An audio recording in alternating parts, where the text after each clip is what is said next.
Meet Enoch. He's a pretty happy guy. And I'd be pretty happy too if this was the first time that my community had just gained access to fresh water. Enoch's from the country of Malawi, this small sliver of a country in southern Africa, known as the warm heart of Africa. Over the past 10 years, 5 million more people like Enoch in Malawi have gained access to fresh water.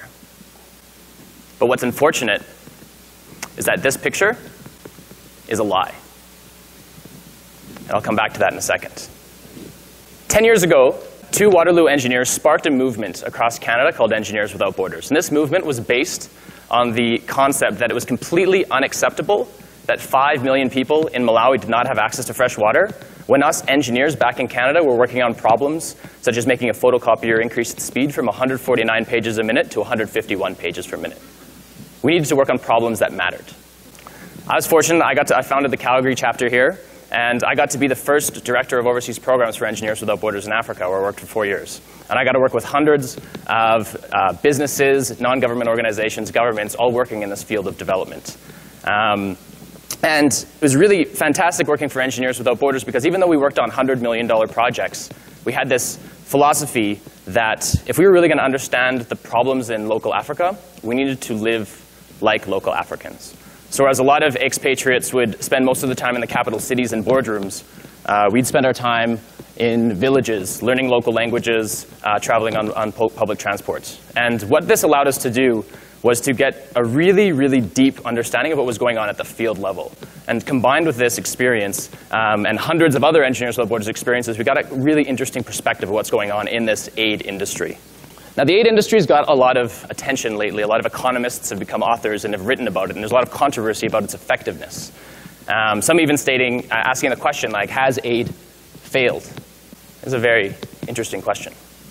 Now, I can confidently say on behalf of Engineers Without Borders staff members that, failed or not, we definitely feel that the aid system is broken. And when I say broken, I'm not talking about what the media usually talks about. It's not about corrupt dictators or about corruption. Those issues still happen in Africa, but they're much more the minority than they are mainstream today. So I'm talking about aid being broken in democratically elected, stable governments with no civil unrest, countries like Ghana, Malawi, and Zambia. So I talked about Malawi. The World Bank has stated that people in Malawi now have, I think 80% of the people in Malawi have access to fresh water sources. So one of our staff members in Malawi, this is Owen, was visiting one of those water points. And it was a gravity-fed system that was commissioned by the Canadian government and finished about 1.5 years ago. And a gravity-fed system basically is a bunch of pipes that pipe water down from an elevated region down into a number of communities where there's a bunch of taps and people can access that water. And he was going around and turning on some of those taps, and some of them weren't working. And so we asked the community about, like, well, how many of these aren't working? And they said, well, out of 113, 81. 81? Oh, what's the problem? What's going on? And he found out that, well, a lot of the pipes had sprung leaks and broken down. All right, not a big deal. Pipes break down everywhere. But the problem with this project was that even though the infrastructure was all built, there was no thinking about who was going to maintain this system. And some people really took initiative and tried to fix the pipes themselves, but there was a lack of affordable spare parts available. This situation is typical. This is a graphic showing one area of Malawi. I think it's an urban area where the green dots are functional water points. Yellow are ones that are working but breaking down, and red are not functional.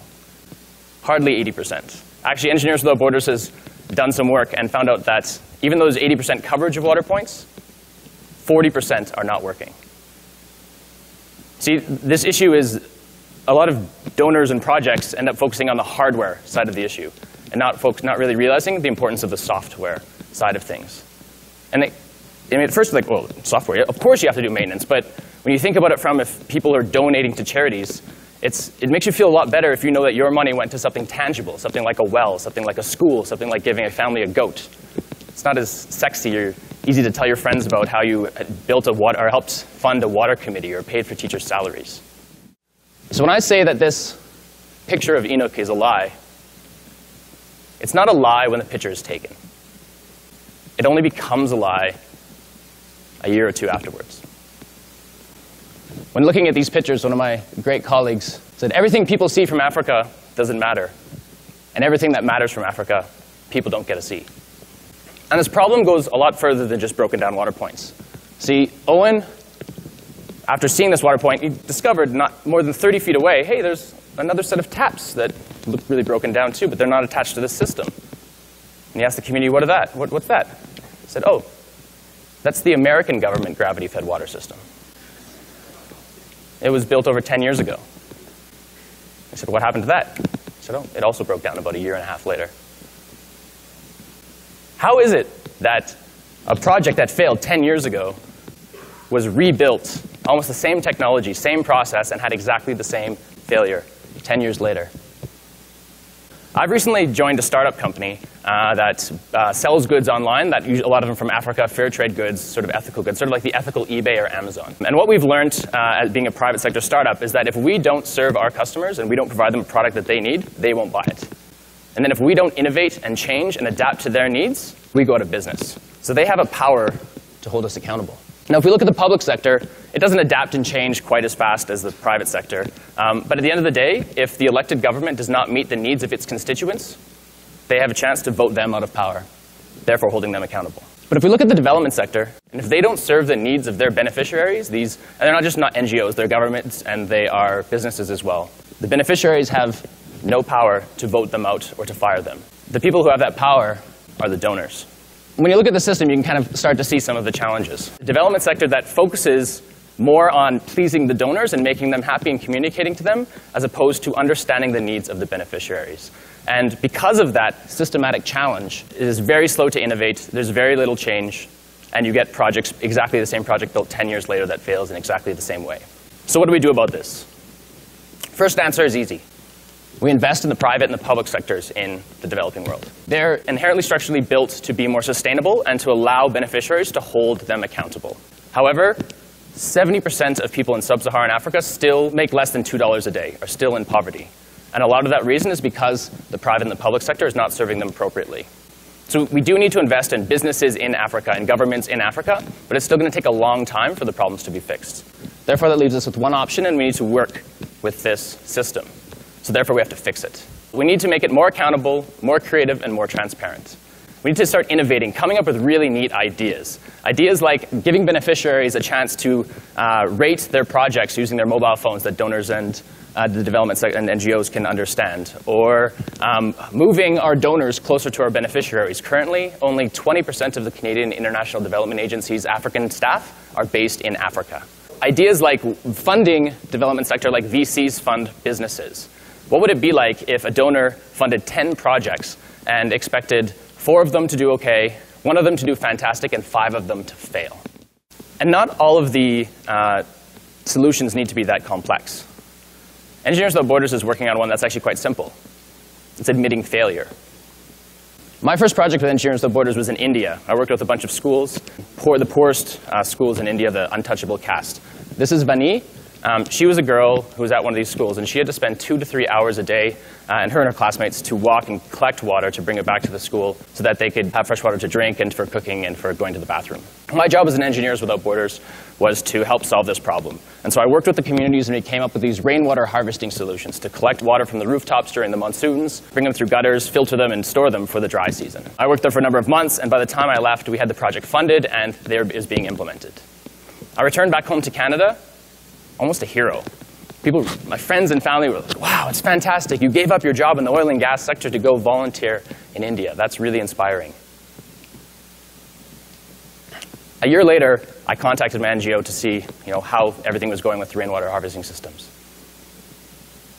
And they told me that not a single one was still operating. The reason was because a lot of them hadn't been built, but some of them had broken down, because there was no maintenance schedule put in place. I'd made the exact same mistake that I criticized earlier. When I thought of my friends and family back home who thought I was such a hero, I felt like an imposter. I thought of Beni. I didn't help her at all. So admitting failure is actually quite hard, and I didn't tell many people about this. And one of the only things that helped me feel better about this, and it's a bit ashamed to say this, was that I started to learn that other people in Engineers Without Borders had failed too. But Engineers Without Borders had this culture of embracing failure openly and letting us talk about it. And it was only through a bunch of us talking about failure that we really got to see we're making a lot of mistakes, and we got to see we're making the same mistakes, and we can actually learn from these mistakes. And we started to innovate, and we started to change. Engineers Without Borders is drastically different now, 10 years later, than what we thought engineers should be doing in development. We don't build water points anymore. Actually, as a matter of fact, we don't build anything other than spreadsheets. We now have this innovative marketing campaign, sponsor an African spreadsheet, because we understand that the problems are not hardware problems. It's all about that software side of things. But it's a really hard concept to get across to people. People still want to fund wells in schools. But it's really about the softer side of things. And it's a lot longer process to fund those things. And it's not sexy, but it works. So the next thing that happened is our staff members were really excited about sharing this failure internally, but we still were not doing a good job of letting other people know. And some of our very courageous field staff were really getting upset at the management because other projects were going to make the same failures and they weren't learning. And so they pushed our management staff, and we were nervous about it, about publishing our failures. But for the last 3 years, Engineers Without Borders has published an annual failure report, citing our biggest failures. At first, everyone asked, well, how did your donors think? And I think, how did my donors, how would they feel if they knew that the money that they had spent and saved up and generously donated had no impact? And it's tough. And our donors felt that too. But once they started reading the failures, they understood the power of those lessons learned and realized it's an injustice not to be sharing these. Then we realized that reports, not everyone reads reports. So we built a website, admittingfailure.com. And this is for all organizations to come and start admitting their failures and to start having a discussion about failure. The concept is catching on. Harvard Business Review just last month published their first review focused on failure. 2 big companies lately have also dealt with failure. I've been talking to my friends in other sectors, and they're like, oh, it's not just the development sector that has this challenge. It's across a lot of other sectors. And 2 companies have had a lot of big failures lately. What's interesting about them is that one of them publicly admitted their failure and talked about what they learned from it and what they're going to do next time. The other one kind of tried to not talk about it at all. I think it'll be an interesting looking forward to see which of those strategies works going. I'd like to ask people to, first of all, think about how does your organization think about and share failure? Maybe ask the person next to you, because I think it generates some really interesting conversations. And lastly, I'd like to turn back to this question that was asked, has aid failed? I think I'll say that for me, the answer is yes, but only because it hasn't failed enough. Thank you.